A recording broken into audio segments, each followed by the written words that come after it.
अस्सलामु अलैकुम। अऊज़ु बिल्लाहि मिनश शैतानिर रजीम। बिस्मिल्लाहिर रहमानिर रहीम। रब्बि इश्रह ली सदरी वयस्सिर ली अमरी वहलुल उक़दतम मिन लिसानी यफ़क़हू क़ौली।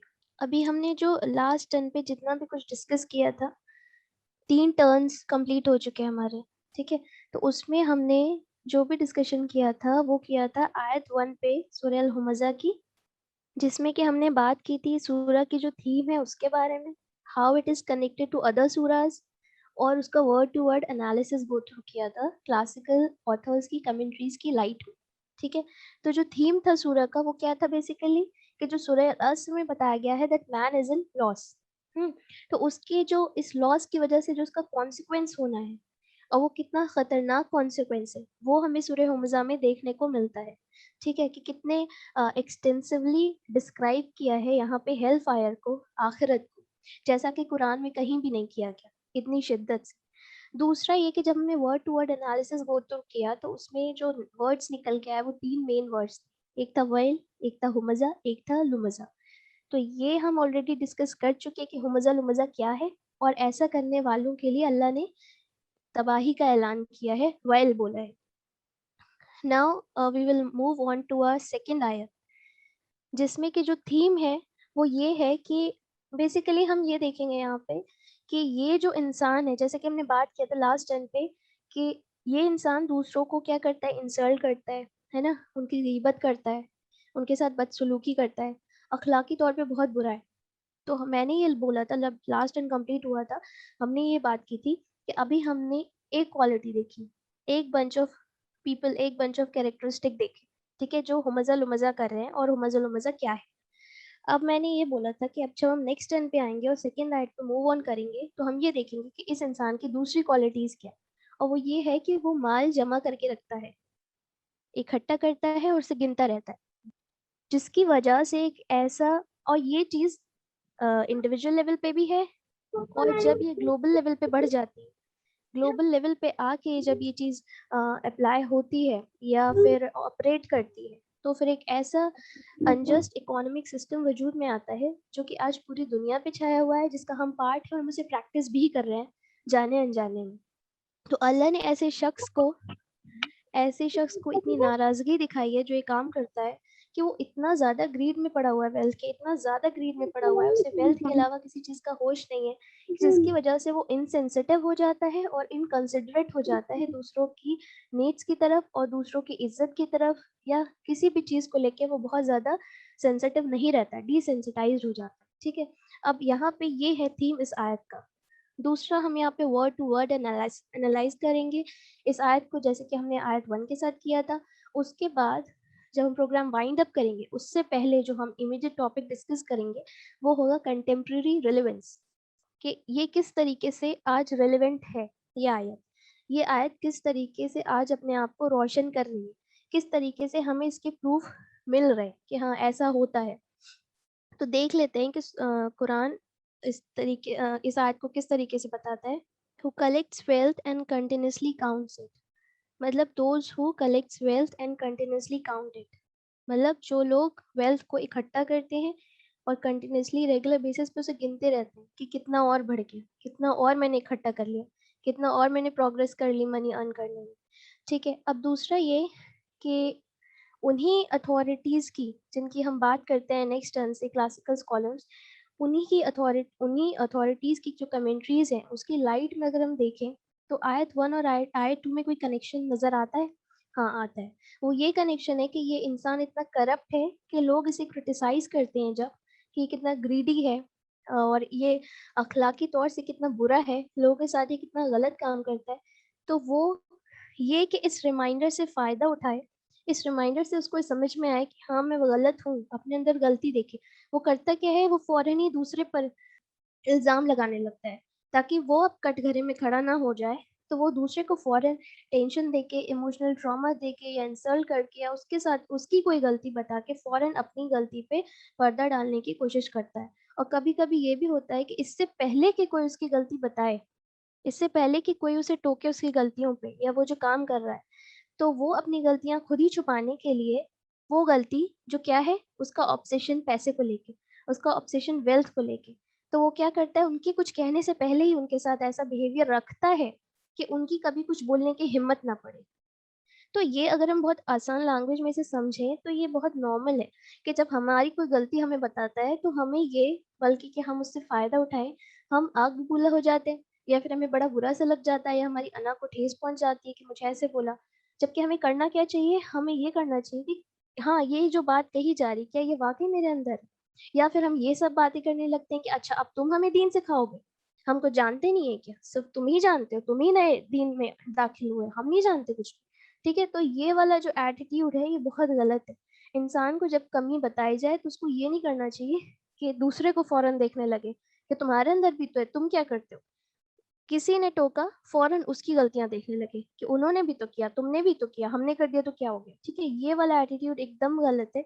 जब भी हमें कोई हमारी गलतियाँ बताए, हमें उसे एक्सेप्ट करना चाहिए और हमें सोचना चाहिए क्या वाक़ई, उस पे रिफ्लेक्ट करना चाहिए, क्या वाक़ई ये चीज़ मेरे अंदर है? अगर है तो मुझे हटानी है। और ये बताने वाला मेरा वेल विशर है, मेरा दुश्मन नहीं।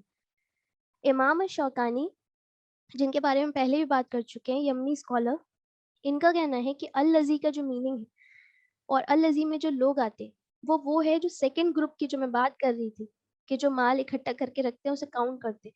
इनको भी अल्लाह ताला ने वेल कहा है। ये वाला ग्रुप भी वेल डिज़र्व करता है। और जो लोग माल इकट्ठा करते हैं और ये सोचते हैं कि ये हमेशा मेरे साथ रहेगा, मैं हमेशा दुनिया में रहूँगा जैसे कि, और ये हमेशा मेरे मुझे सपोर्ट करता रहेगा, सपोर्ट सिस्टम का काम करेगा।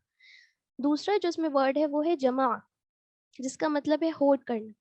अब ये जो जमा है ये पास्ट टेंस में यूज़ हुआ है। इस ये बहुत सिग्निफिकेंट चीज़ है कि ये पास्ट टेंस में क्यों यूज़ हुआ है। इसका मतलब है which means that he spent his entire life gathering money, gathering wealth and only in one activity. मतलब कि उसने अपनी ज़िंदगी बस एक चीज़ में लगा दी। उसका सिर्फ़ एक मकसद था कि मैं कैसे ज़्यादा से ज़्यादा, ज़्यादा से ज़्यादा, ज़्यादा से ज़्यादा पैसे इकट्ठा कर लूँ, वेल्थ इकट्ठा कर लूँ। उसको ये लगता है कि जितना ज़्यादा मेरे पास होगा, उतना ज़्यादा सिक्योर मैं रहूँगा, उतना ज़्यादा जितनी ज़्यादा फैसिलिटीज़ मेरे पास रहेंगी, उतना ज़्यादा आराम वाली ज़िंदगी में मैं रहूँगा और अपने बच्चों को और आगे वाली नस्लों को भी आराम से रखूँगा। तो इसे ये लगता है कि पैसा है तो सब कुछ है, पैसा नहीं है तो कुछ भी नहीं है। अच्छा, अल्टरनेटिव रीडिंग जो है उसमें जमा को तशदीद लगा के जमा भी पढ़ा जाता है, जिसका मीनिंग ये निकल के आता है कि ये जो वेल्थ इकट्ठी कर रहा था, तो इसे ये होश नहीं था कि ये किस सोर्स से इकट्ठी कर रहा है, ये हलाल सोर्स से इकट्ठी कर रहा है या हराम सोर्स से इकट्ठी कर रहा है। मतलब जो उसका सोर्स है वो लीगल है या इल्लीगल है, दीन में अलाउड है या नहीं अलाउड है। इसका कोई फ़र्क नहीं पड़ता कि कहाँ से माल ले रहा है, इसको बस इस चीज़ से मतलब है कि कैसे मैं ज़्यादा से ज़्यादा, ज़्यादा से ज़्यादा किसी भी जगह से जहाँ से भी हो बने मैं माल इकट्ठा कर लूँ। Now the third word is मालम। अब यहाँ पे ये जो वर्ड है मालन, इसका जो मीनिंग है वो है वेल्थ और इस यहाँ पे सिंगुलर फॉर्म में यूज़ हुआ है। अगर प्लूरल होता तो अम्वाल होता, लेकिन यहाँ पे किस फॉर्म में यूज़ हुआ है? सिंगुलर। तो यहाँ से अल्लाह ताला हमें ये बताना चाह रहे हैं कि देखो, ये बहुत ही फ़िल्दी चीज़ है, जिसकी मोहब्बत में तुम पड़े हुए हो। हाँ, ठीक है, ज़रूरत के लिए ठीक है। लेकिन जिस दर्जे का तुमने इसे खुदा बना लिया है, वेल्थ को जिस दर्जे का तुमने बुत बना लिया और उसकी तुम परस्तिश में लगे हुए हो, अपनी ज़िंदगी में तुम हर चीज़ भूल के बस इसी के पीछे भाग रहे हो, तो उस एतबार से तो ये बड़ी हक़ीर चीज़ है और इसी की वज़ह से तुम तकब्बुर में पड़े हुए हो। ये इस लायक चीज़ नहीं है कि इसके लिए तकब्बुर में पड़ा जाए या फिर इसके पीछे ज़िंदगी भर भागा जाए, अल्लाह को छोड़ के इसकी इबादत की जाए। ये चीज़ इतनी बड़ी नहीं है और इसके बारे में कुरान हमें जगह-जगह बताता है कि "O you who have believed, what is the matter with you that when you are told to go forth in the cause of Allah, you adhere heavily to the earth?" मतलब जब तुम्हें अल्लाह की राह में जाने को बोला जाता है, अल्लाह की राह में कुछ करने को बोला जाता है, तो तुम्हें क्या हो जाता है कि तुम एकदम ऐसा लगता है ज़मीन से चिमट जाओगे, धँस जाओगे उसमें, तुम क्यों नहीं जाते? तुम्हारे पैर क्यों नहीं बढ़ते? Are you satisfied with the life of this world rather than the hereafter? मतलब कि क्या आखिरत की ज़िंदगी जो इतनी ज़्यादा बड़ी, इतनी ज़्यादा इम्पोर्टेंट और हमेशा रहने वाली है, उसकी कोई कीमत नहीं? तुम इस छोटी-सी हक़ीर सी दुनिया से इतना ज़्यादा सैटिस्फाइड हो, इतना ज़्यादा मुतमईन हो, जो कि आखिरत के सामने कुछ भी नहीं। तो यही यहाँ पे बताया जा रहा है कि ये जो माल है, जो इस दुनिया का एक एक असबाब है, जो जीने के लिए, बस जीने के लिए ज़रूरी है। इसलिए नहीं कि हम अपने हायर गोल्स को भूल जाएँ और इसी के पीछे भागने लगें और इसी को अपना ज़िंदगी का मकसद बनाएँ। दूसरी जगह कुरान कहता है, यानी कि indeed those who disbelieve and die while they are disbelievers, never would the whole capacity of the earth and gold be accepted from one of them. if he would seek ransom himself with it. मतलब अगर इसको इतना ही अच्छा समझते हो, इसको इतना ही powerful समझते हो पैसे को, तो जान लो कि अगर हिदायत नहीं और ईमान नहीं, तो ये ऊपर की जो पनिशमेंट होगी हेयर आफ्टर की, हिदायत ना और ईमान ना होने के बदले में, तो ये तुम्हें वहां बचा नहीं पाएगा, चाहे कि तुम जितना भी सोना ले आओ ऊपर, चाहे कि धरती के बराबर जितना उसका स्पेस है, उतना जितना उसका वॉल्यूम है, इतना भी सोना ले आओ अगर, तो वो ऊपर कबूल नहीं किया जाएगा। अगर सिर्फ हिदायत और ईमान से खाली हो, तो ये इतनी हकीकी चीज़ है जो ना कि तुम्हें दुनिया में ही कोई सुकून देगी और ना तुम्हें आखिरत में ही कुछ सुकून देगी। लेकिन फिर भी वो इंसान इस चीज़ के पीछे भागता रहता है। अब जो लास्ट वर्ड है इसका, अददा, जिसका मीनिंग ये भी है, इसके बहुत सारे मीनिंग उसमें से एक ये है, टू काउंट, मतलब वो उसे फ्रिक्वेंटली काउंट करता रहता है। इकट्ठा तो कर ही रहा है लेकिन गिनता भी रहता है। क्योंकि उसको लालच है, वो गिनता रहता है कि कितना इकट्ठा हो गया, अब मुझे कितना और करना है, और इसमें बहुत खुश होता रहता है कि मेरे पास इतना ज़्यादा हो गया। सेकंड मीनिंग क्या है, टू प्रिपेयर, मतलब वो क्या कर रहा है, जैसे कि मैंने भी डिस्कस किया था, वो अपने फ्यूचर को सिक्योर करने की कोशिश कर रहा है, एक सॉर्ट ऑफ इंश्योरेंस करने की कोशिश कर रहा है।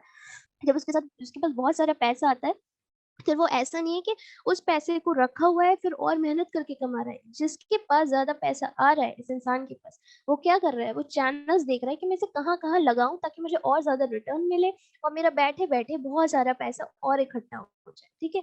और ये सब वो सिर्फ़ इसलिए कर रहा है ताकि उसकी ज़िंदगी सिक्योर हो जाए आने वाली। उसको कभी भूखा ना रहना पड़े, उसको कभी फाके पे ना रहना पड़े, उसको कभी किसी प्रॉब्लम से ना गुज़रना पड़े। Thirdly, his attitude of preparing for future catastrophes shows his lack of interest in Allah's decree. और यही जो उसका एटीट्यूड है कि वो फ्यूचर के लिए प्रिपेयर कर रहा है, क्योंकि हमें नहीं पता हमारा फ्यूचर क्या है, हमें नहीं पता कि हम अगले पल हैं या नहीं है, हम कैसे पूरी जिंदगी के लिए प्रिपेयर कर लेते हैं।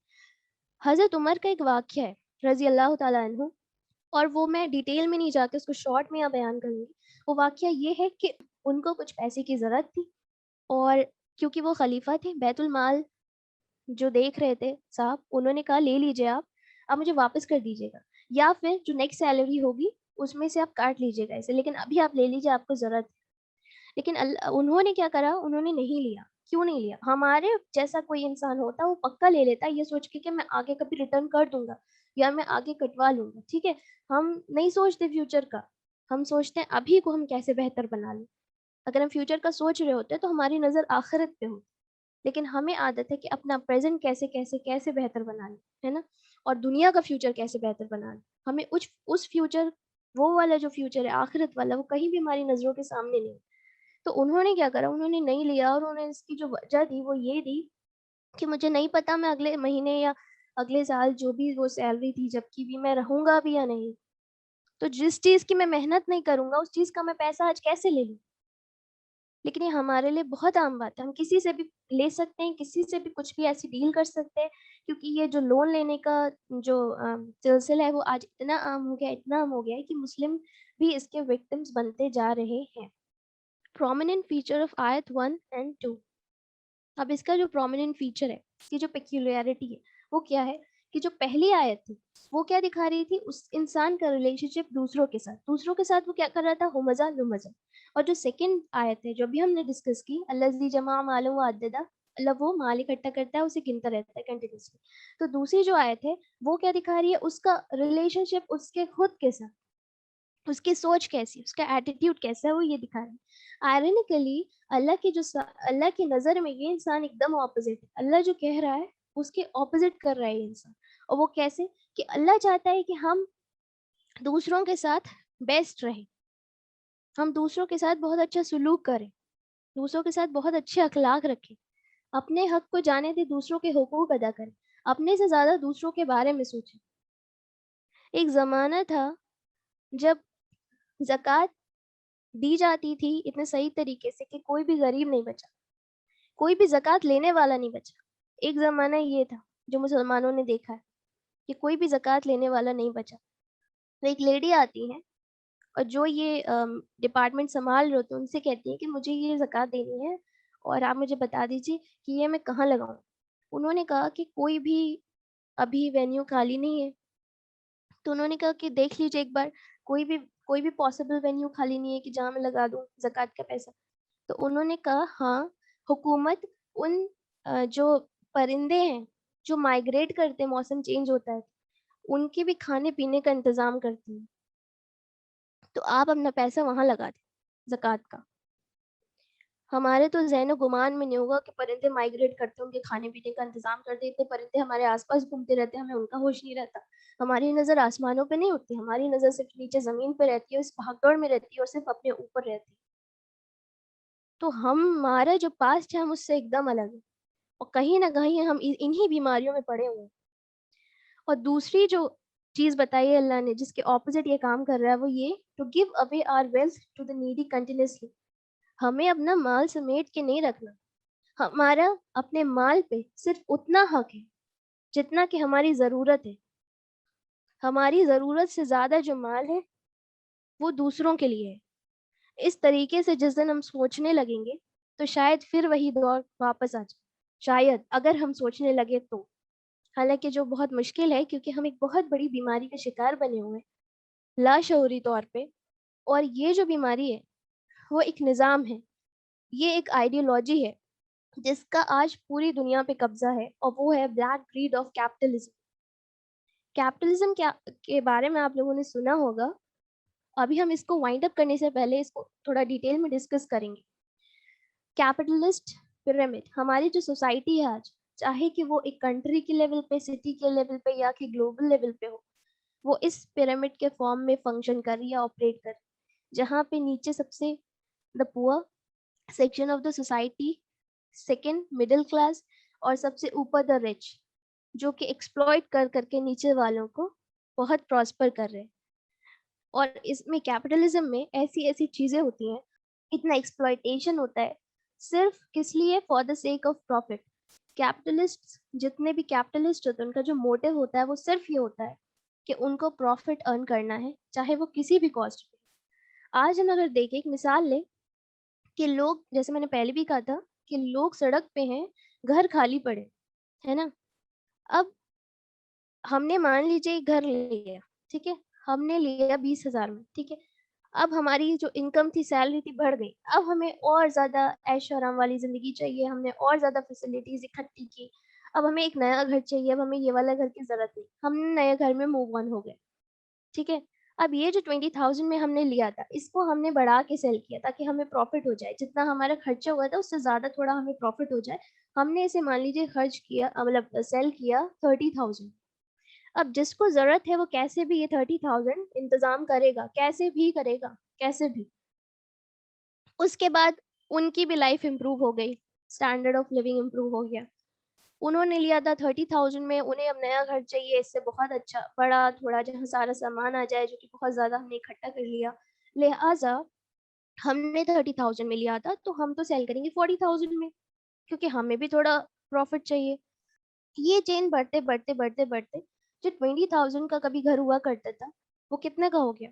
बढ़ते-बढ़ते कभी वो 1 लाख, 1 लाख पे पहुँच जाए, कभी 2 लाख पे पहुँच जा सकता है। उसके दाम बढ़ते जाएँगे, बढ़ते, घर वही है, ज़मीन वही है।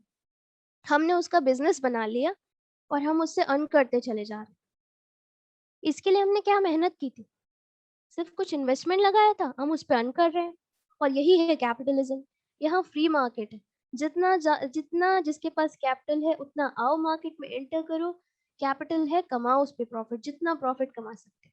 और कैपिटलिस्ट यही होते हैं कि वो क्या कर रहे होते हैं, स्विम कर रहे होते हैं प्रॉफ़िट्स में, दूसरों को हायर करके और उनको सिर्फ़ बेसिक सैलरी पे करके। अब कैपिटलिज़्म जो वर्ड है, that has been derived from capital which means money. और ये एक ऐसी सोसाइटी है, जहाँ पे जो इंसान काम करता है, वो अपनी एबिलिटी के बलबूते पे करता है। जितनी उसकी एबिलिटी है, उतना वो काम करेगा। लेकिन जब उसे पेमेंट मिलेगा, उसका रिटर्न मिलेगा, उसकी स्वेट का रिटर्न मिलेगा, उसकी मेहनत का रिटर्न मिलेगा उसको, तो वो उतना मिलेगा जितना उसके पास कैपिटल है। अभी हम डिस्कस करेंगे कि ये कैसे? जितना ज़्यादा कैपिटल, उतना ज़्यादा प्रॉफ़िट क्यों?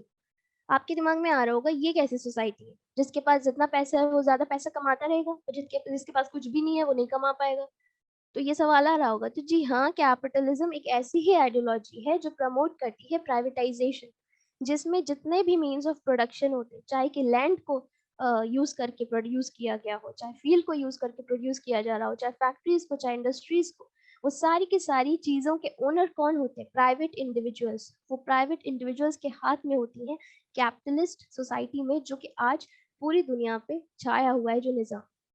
कैपिटलिस्ट का ये मानना होता है कि government has no business to be in business.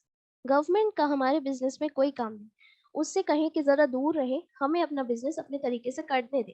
क्योंकि जब गवर्नमेंट इंटरफेयर करेगी तो वो क्या करेगी? वो बड़ी कंपनीज को मोनोपोली से रोकेगी और छोटी कंपनीज को क्या करेगी? सब्सिडाइज करेगी। तो फिर कैपिटलिस्ट अच्छे तरीके से प्रॉफिट कमा नहीं पाएंगे। तो इसलिए गवर्नमेंट जो है, उसका बिजनेस है कि वो बिजनेस में ना रहे। इसके कुछ फीचर्स होते हैं कैपिटलिज्म के, जैसे कि प्राइवेटाइजेशन, जो मैंने अभी आपको बता दिया बहुत आसान भाषा में, कि जो भी प्रोड्यूस करने के लिए मीन्स ऑफ प्रोडक्शन यूज हो रहे हैं, मतलब जो भी प्रोडक्शन हो रहा है इकोनॉमी में, उसके लिए जो टूल्स की जरूरत है, वो सारे के सारे टूल्स आम जनता के हाथ में नहीं, गवर्नमेंट के हाथ में नहीं, सिर्फ कुछ प्राइवेट इंडिविजुअल्स के हाथ में होते हैं, जिसमें कि मिनिमल गवर्नमेंट इंटरफेरेंस होता है, कंपटीशन बेहद होता है, क्योंकि ये फ्री मार्केट इकोनॉमी होती है। और यहाँ पे जो सबसे बड़ी बात जो यहाँ प्रिंसिपल वर्क करता है, वो है मनी बिगेट्स मनी। पैसा पैसे को बनाता है। जो हमने अर्लीस्ट फॉर्म मिलती है कैपिटलिज्म की, that was feudalism. It is the primitive form of capitalism and it was present around 10th century.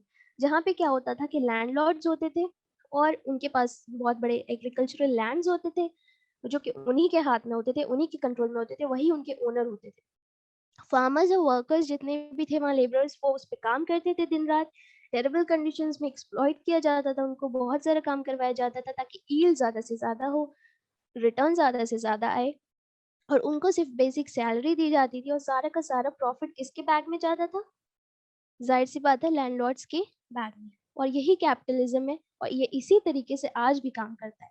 जैसे कि मान लीजिए कोई एबीसी कंपनी है, तो उसका जो ओनर है, उसके पास सबसे ज़्यादा शेयर्स होंगे कंपनी के, वही उसका ओनर होगा, शेयर्स में प्रॉफिट मिलेगा।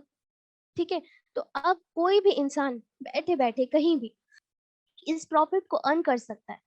मतलब कि वो क्या करे, बस उस कंपनी के शेयर इकट्ठे करे, स्टॉक एक्सचेंज पे जाए, कंपनीज लिस्टेड है, वहाँ पे इन्वेस्ट करे शेयर्स में, शेयर्स पे जब भी कंपनी को प्रॉफिट होगा, वो रिटर्न देगी शेयर होल्डर्स को।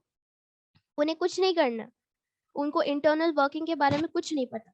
बस आपके पास पैसा है, तो आप पैसा बना सकते हैं। इसे बोलते हैं मनी बिगेट्स मनी। क्योंकि आपके पास कैपिटल है, तो आपने इन्वेस्ट किया, तो आपको और मनी मिला। इसे कहते हैं मोर कैपिटल मोर प्रॉफिट, और इसे कहते हैं कैपिटलिस्ट सोसाइटी।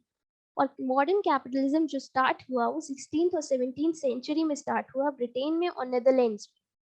और पहला स्टॉक एक्सचेंज जो था, जहाँ पे कंपनी के शेयर्स लिस्ट किए जाते हैं, वो एम्स्टर्डम स्टॉक एक्सचेंज था। और पहली कंपनी जो थी, जो लिस्ट हुई, that was Dutch East India Company in 1602।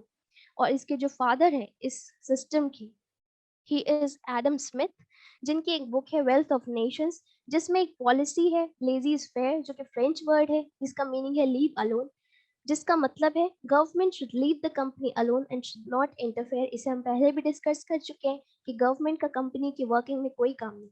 अब एग्जाम्पल के तौर पे हुआ ये कि जब इतने तक पहुंच गया कैपिटलिज्म, इतनी सीढ़ियां चढ़ ली, तो ये समझ में आया कि पैसा कैसे और ज़्यादा अच्छे से कमाया जा सकता है, प्रॉफिट और कैसे बनाया जा सकता है। अब एक फ़ोन को एक इंसान बना रहा है, तो कितने दिन में बनाएगा? 2 इंसान बना रहे हैं, कितने दिन में बनाएँगे? तो जिसके पास पैसा है, वो फ़ोन बनाने वाले बहुत सारे लोग, उन्हें स्पेशलाइज़ करे, ट्रेन करे, हायर करे, और फिर उनसे उनकी एक असेंबली लाइन क्रिएट करे, जैसे कि कंपनीज़ पे होता है। असेंबली लाइन क्रिएट करके हज़ारों करोड़ों की तादाद में लोग वहाँ काम करेंगे। डिवीज़न ऑफ लेबर कर दे, एक को स्क्रू टाइटन करने हैं, एक को स्क्रीन लगानी है, किसी को कुछ करना है, किसी को कुछ करना है। वो लोग ये काम करते रहेंगे, प्रोडक्ट बन के सेल होते रहेंगे। सेल होके क्या होगा? बहुत सारा रिटर्न आएगा। बेसिक सैलरी देने के बाद लोगों की अच्छा खासा प्रॉफिट बचेगा, वो किसकी जेब में जाएगा? जिसने कैपिटल लगाया था, मतलब कैपिटलिस्ट की पॉकेट में। ठीक है, तो इस तरीके से जब ये चीज़ आई फैशन में, तो उसको नाम दिया गया इंडस्ट्रियल रेवोल्यूशन। ये था इंडस्ट्रियल रेवोल्यूशन। बहुत सारी फैक्ट्रीज़ और बहुत सारी इंडस्ट्रीज़ डेवलप हुई। अब देखिए, आप सोच रहे होंगे मैं आपको ये कैपिटलिज़्म के बारे में इतना डिटेल में क्यों बता रही? क्योंकि ये इतना ज़्यादा कनेक्टेड है, इतना ज़्यादा रिलेवेंट है। कुरान क़यामत तक के लिए है सिर्फ़, जब नाज़िल हुआ तब के लिए नहीं था सिर्फ़, है ना? ये सब हम जानते हैं। कि कुरान क़यामत तक के लिए। तो आज अगर कोई आयत, अगर हमें किसी नज़र मतलब अलग नज़रिया हमें दिख रहा है और हमें चीज़ दिख रही है कि ये आयत वाक़ई में सच कह रही है, यही हो रहा है दुनिया में, और ये सिर्फ़ एक इंसान की बात नहीं है, ये ग्लोबल लेवल पे हो रहा है, तो हमें वो जानना चाहिए। हमें वक़्त के साथ आगे बढ़ना चाहिए, कुरान को उस तरीके से समझना चाहिए। इब्न उमर का कौल है कि अगर कुरान को और ज़्यादा बेहतर तरीके से समझना चाहते हो तो टाइम को गुज़र जाने दो। कुरान खुद खोल के तुम्हारे सामने अपने आप को वाज़े करेगा। तो हमें ऐसा ऐसा नहीं बनना कि दुनिया में जो हो रहा है that is not related to what is stated in Quran. वो बिल्कुल सब कुछ, कुरान ने सब कुछ बता दिया, क़यामत तक जो भी कुछ होना है सब कुछ बता दिया। ये हमारे ऊपर कि हम उसको देख पा रहे हैं या नहीं देख पा रहे हैं। ठीक है, तो ये सब कुछ बहुत रिलेवेंट है and I am going to connect it with something very strange at the end of the PPT today. तो आपको क्लियर हो जाएगा कि ये सारी बातें हमने क्यों की, तो इसको बहुत गौर से सुनिएगा। दूसरा, जब ये इंडस्ट्रियल रेवोल्यूशन स्टार्ट हुआ तो जैसे कि फ्यूडलिज्म के टाइम पे लैंडलॉर्ड्स वर्कर्स को एक्सप्लॉइट कर रहे थे, अभी भी वर्कर्स को एक्सप्लॉइट किया जाने लगा। और क्या चीज़ें होने लगी, मिसाल के तौर पे ये चीज़ होने लगी कि एक कंपनी है, मैं रन कर रही हूँ, मैंने एक प्रोडक्ट बनाया, 80,000 उसको सेल करके मैंने अर्न किया, मैंने 8,000 सैलरी दे दी वर्कर को, बचा क्या 72,000, वो सारा का सारा मेरी पॉकेट में जाएगा, मेरा प्रॉफिट होगा। उसमें जो मेहनत कर रहा है उसका कोई काम नहीं। वैसे ही ये और किस शक्ल में होता है, इस शक्ल में होता है कि ट्रेडर्स जो होते हैं, फार्मर से लिया चीप रेट पे जो भी क्रॉप है, फल से, वेजिटेबल से, और जाके जो मार्केट है, मेन मार्केट, उसमें उसको हाई रेट्स पे सेल किया, जो भी प्रॉफिट आया वो उनका। साइंटिस्ट बना रहे हैं वैक्सीन का फॉर्मूला और अर्न कर रही है प्रॉफिट्स फार्मा इंडस्ट्री। ये अब आपको समझ में आया कि किस तरीके से पैसा बनाते हैं और किस तरीके से पैसा पैसे को बनाता है। और ये एक ऐसा सिस्टम है जहाँ पे मनी जो है, वे money rewarded, not hard work और स्वेट। यहाँ पे किसी की मेहनत और पसीने को रिवॉर्ड नहीं मिलता, यहाँ पे मनी को रिवॉर्ड मिलता है। जिसके पास जितना ज़्यादा पैसा है उसी को उतना ज़्यादा पैसे कमाने की अपॉर्चुनिटीज़ मिलेंगी, जिसके पास नहीं है उसे नहीं मिलेंगी। फिर एक बहुत बड़ा शॉक इकोनॉमी ने झेला कैपिटलिज्म की वजह से ही, जब उठे रेवोल्यूशनरी इकोनॉमिस्ट कीन्स। इन्होंने कहा कि अगर हम फ्री मार्केट को इतना फ्री छोड़ देंगे, इतना ज़्यादा कंपटीशन होने लगेगा, बिल्कुल गवर्नमेंट का कोई रोल ही नहीं रहेगा, तो रिसेशन तो आना ही है, डिप्रेशन तो होना ही है। ठीक है, इकोनॉमी बस्ट तो होनी ही है। तो लिहाजा गवर्नमेंट रेगुलेशंस थोड़ी बहुत होनी चाहिए, गवर्नमेंट को हमें एंट्री दे देनी चाहिए। कैपिटलिज्म रहेगा लेकिन रेगुलेशंस के साथ रहेगा। फिर 1980s में एक और शॉक मिला कैपिटलिज्म को, और फिर से फ्री मार्केट ने एंट्री कर दी और रेगुलेशंस जो थे गवर्नमेंट के बिल्कुल हटा दिए गए।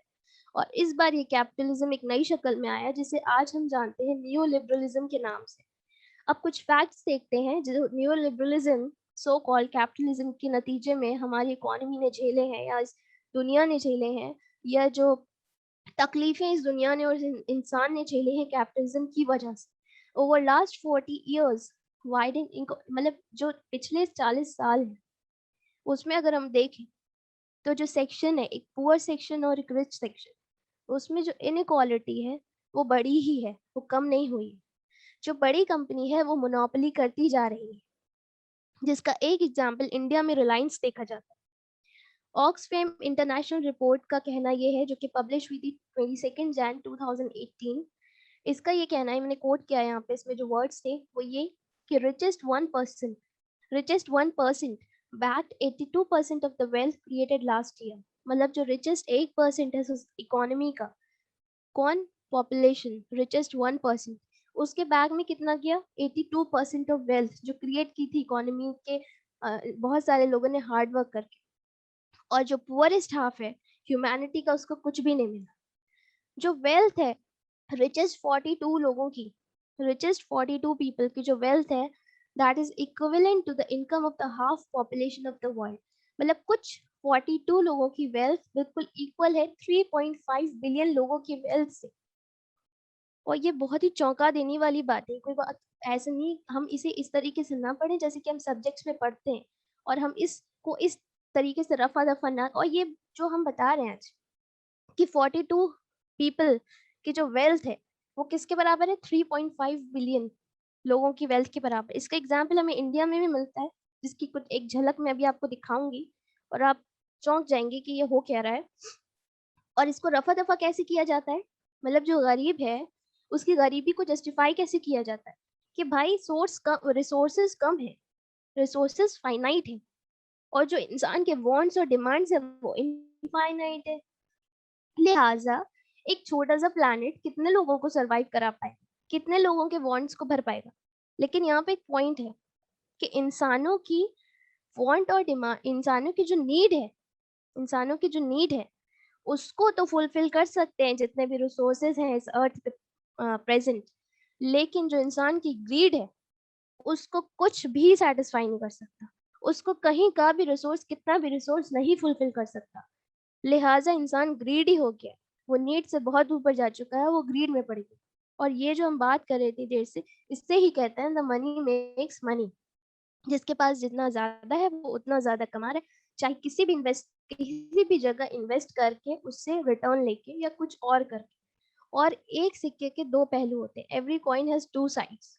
अगर मनी मेक्स मनी तो पॉवर्टी मेक्स मनी, वो पॉवर्टी मेक्स पॉवर्टी ऑल्सो। जिसके पास पैसा है वो ज्यादा से ज्यादा अमीर होता जा रहा है क्योंकि उसको इन्वेस्टिंग प्रपोजल्स मिल रहे, रेवेन्यूज मिल रहे। और जो जितना गरीब है उसके पास कोई कैपिटल नहीं है, वो कहाँ इन्वेस्ट करेगा, उसके पास खाने पीने के लिए तो है नहीं, इन्वेस्टमेंट तो बहुत दूर है, वो क्या ही कमाएगा। उसके पास तो जायज तरीके से कमाने के लिए भी वेन्यूज नहीं। और इस कैपिटलिज्म ने ना कि सिर्फ लोगों को गुर्बत में डाला है, उन्हें मौत की दहलीज तक पहुंचाया है, बल्कि ये भी किया है कि बहुत तरीके से इन्वायरमेंटल और सोसाइटल डिस्ट्रक्शन की वजह भी बना है। चाहे ग्लोबल वार्मिंग हो, कंपनीज को कोई मतलब नहीं है, कंपनीज को बस क्या मोटिव क्या है, प्रॉफिट, ज्यादा से ज्यादा प्रॉफिट मेकिंग। उसके लिए चाहे आप डिफॉरेस्टेशन करें किसी भी लेवल पे जाके, चाहे आप फॉरेस्ट में आग लगा दी किसी भी लेवल पे जाके, चाहे आप सॉइल को पोल्यूट करें, चाहे वाटर को पोल्यूट करें, चाहे आप एयर को पोल्यूट करें, आपको बस प्रॉफिट चाहिए। इंसान के दिमाग में चॉइसेस, मतलब हमें ऐसा लगता है कि आज हमारे पास बहुत सारे डोर्स ओपन हैं कि हमारे पास हमें जो चाहिए मौजूद है, हम ले सकते हैं, हम खरीद सकते हैं। और एड्स हैं हमें मैनिपुलेट करने के लिए, एडवर्टीजमेंट्स जो हमारी ज़रूरत है भी नहीं, उसे ऐसे दिखाया जाता है कि ये आपकी ज़रूरत है, आरओ आपकी ज़रूरत है। पहले हम पॉल्यूशन फैलाएंगे, अपने प्रॉफिट पे नज़र रखेंगे, कुछ भी करेंगे, किसी भी तरीके का करेंगे, इतना पॉल्यूशन फैलाएंगे, फिर आपको आरओ देंगे कि बेटा अब आरओ खरीद लो, पानी पॉल्यूट होगी। पहले हम एयर पॉल्यूशन फैलाएंगे और फिर हम कहेंगे बेटा ऐसा एसी ले लो जो आपके घर की जो एयर है उसको साफ कर देगा, क्लीन कर देगा, और एयर पोल्यूशन से बचो। पहले हम सीएफसी फैलाएंगे एनवायरनमेंट में, कार सेल करके, एसी सेल करके उसको बुरी तरह बेकार बना देंगे, है ना। और फिर एक ऐसी क्राइसिस खड़ी कर देंगे जहाँ पे ऑक्सीजन की कमी है। ठीक है, तो इनका काम ये, और फिर उससे भी हम प्रॉफिट कमाएंगे। ठीक है, तो ये पीछे कुछ बैठे लोग हैं जो पूरी दुनिया की इकोनॉमी को चलाते हैं, हमारे माइंडसेट को मैनिपुलेट करते हैं, और हमारे जो नीड्स है उनसे ऊपर बढ़ के वांट्स क्रिएट करते हैं, उनको ऐसे दिखाया जाता है कि वो नीड्स है। जैसे कि बर्गर को ले ले एग्जाम्पल के तौर पे, बर्गर को ले ले, उसको ऐसे दिखाया जाता है कि वो एक जरिया है जिसे खा के आप अपनी फैमिली के साथ बहुत सारे इंजॉय कर सकते हैं। एक आउटिंग के लिए जाएं, बहुत सारा पिज्जा खाएं, बहुत सारा बर्गर खाएं, एक ऐसी तली भुनी चीज जिसमें ग्लूटेन पीक पे है, कार्बोहाइड्रेट पीक पे है, प्रोटीन की कोई वैल्यू नहीं है उसमें, इतनी ज़्यादा कार्बोहाइड्रेट की वजह से एनर्जी इतनी ज़्यादा रिलीज करेगा और फौरन ही फिर आपको डल कर देगा, न्यूट्रिशन के फॉर्म में आपको कुछ नहीं मिलेगा। तो ऐसी चीज़ आपको दिखाई जा रही है, हमें दिखाई जा रही है कि आपके लिए बहुत हेल्दी है, और हम मान रहे हैं और हम उस ट्रेंड को फॉलो करते जा रहे हैं। कैपिटलिज्म तो फिर इसी तरह काम करता है, उसका प्रिंसिपल ही यही है जिसके हम विक्टिम हैं, कि buy buy buy, consume consume consume, keep updated with the trend. आपको अपनी लाइफ में जो भी नई चीज हम निकाल रहे हैं मार्केट में, आपको लेनी है, तभी आप अपडेटेड रहेंगे, तभी आप मॉडर्न कहलाएंगे, तभी आप सोसाइटी में स्टेटस रखेंगे। जो भी कुछ हम बेच रहे हैं ले लो, कंज्यूम कंज्यूम कंज्यूम, जरूरत है नहीं है आपको लेना है। ठीक है, और इसके ये जो रास्ता है ये तय करते करते कैपिटलिज्म एक कंपनी को इतना बड़ा बना देता है। एक पॉइंट आता है कि कंपनी इतनी बड़ी हो जाती है कि वो गवर्नमेंट से भी बड़ी हो जाती है इस पूरे प्रोसेस में। फिर उसके बाद क्या होता है, जब कंपनी इतनी बड़ी हो जाती है कि वो गवर्नमेंट से भी बड़ी हो जाती है, तो वो गवर्नमेंट्स को ब्राइब देना शुरू कर देती है। ठीक है, रिश्वत देना शुरू कर देती, कमीशन देना शुरू कर देती। ठीक है, और फिर क्या होता है, जो हो रहा है आजकल, जो सरकार जो गवर्नमेंट अपने टेन्योर में, मेरी कंपनी है, मुझे ज़्यादा फ्रूटफुल साबित होगी, मैं जो पॉलिसी निकालूंगा उसके अंडर रह के काम करेगी, मुझे ज़्यादा प्रॉफिट मिलेगा, तो मैं उस गवर्नमेंट को जिताऊंगा पैसे लगा के, फंडिंग करके, मैनिपुलेट करके इलेक्शंस, जैसा कि पिछले कुछ इलेक्शंस में देखा गया है। तो मैं किसी भी कीमत, कोई भी कीमत दूंगा ऐसी गवर्नमेंट को लाने की। ठीक है, अब अमेरिका में इसे लॉबिंग कहते हैं, वहाँ ये चीज़ लीगल है। इंडिया में इसे अच्छा नहीं माना जाता, लेकिन फिर भी ये हो रहा है। As per Hindustan times. अब जैसा कि मैंने बोला था कि वाइंड अप करने से पहले मैं कुछ झलक दिखाऊंगी, I show you some glimpse कि ये किस तरीके से इंडिया में भी हो रहा है। ऐसा नहीं है कि ये यूएस की कोई चीज़ है और हमारा इससे कोई कनेक्शन नहीं। एज, और ये मैं नहीं कह रही, it's according to Hindustan Times. Mukesh Ambani ये कौन है? चेयरमैन है, largest share holder, managing director of Reliance. ठीक है, Mukesh Ambani is India's richest and with his wealth of $23.1 billion is ahead of the GDP of 19 countries। मतलब इनकी जो वेल्थ है, इन शॉर्ट, वो 19 कंट्रीज के इनकम के बराबर है। बराबर नहीं, 19 कंट्रीज की इनकम से ज्यादा है। इनकी अकेले की इनकम 19 कंट्रीज की इनकम से ज्यादा है। क्या करेंगे इतनी का, ओ अल्लाह जाने। Among these countries are India's neighbours. अच्छा, वो 19 कंट्रीज कौन है? नेपाल, अफगानिस्तान और भी बहुत सारी कंट्रीज है। Others that have lost out to Ambani's wealth include Cambodia, Iceland and Cyprus. तो ये कुछ कंट्रीज हैं जिनकी अगर हम इनकम लें और टोटल करें 19 कंट्रीज, इसके कुछ ही जो मैंने यहाँ पे डिस्कस किए, तो उनकी जो इनकम है वो बहुत कम है, सिर्फ मुकेश अंबानी जी की इनकम के सामने। तो ये वाकई में चौंकाने वाली बात है या नहीं है? कुरान सही कह रहा है या नहीं कह रहा है? ये मैं आपसे जानना चाहूँ।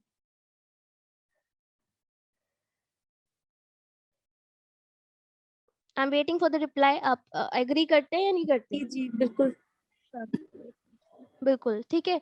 तो कुरान हर वक्त के लिए है, कयामत तक के लिए। और कुछ भी कुरान में बेमकसद नहीं कहा गया।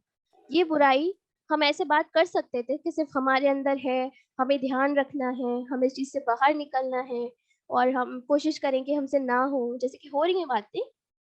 लेकिन हमें क्या करना है? हम क्या सिर्फ सिर्फ अपने लिए, सिर्फ अपना जवाब देना हमें जाके? हमें किसी और से कोई मतलब नहीं? कि हम एक उम्मत नहीं है? क्यों कोई परेशान है कहीं किसी मुल्क में इस उम्मत का, तो हमें तकलीफ नहीं होती? क्यों इस उम्मत में जुल्म फैला हुआ है तो हमें तकलीफ नहीं होती? क्यों ये निज़ाम हम पे सख्त क्यों नहीं गुजरता? हमें इस निज़ाम से शदीद नफरत क्यों नहीं होती? जिस दूसरी तरफ इस्लाम क्या बताता है? इस्लाम का जो पर्सपेक्टिव है वो क्या है? वो ये है कि अगर एक इंसान का पैर कब्र में भी लटका है और वो अगर एक बीज बो रहा है कि इससे एक पेड़ उग जाए, और दूसरा इंसान उससे ये कहे कि तुम तो मरने वाले हो, तुम इसे बो के क्या करोगे, तुम तो इसे बढ़ता हुआ भी नहीं देख पाओगे। तो वो ये कहता है कि बढ़ता हुआ नहीं देख पाऊँ तो क्या हुआ?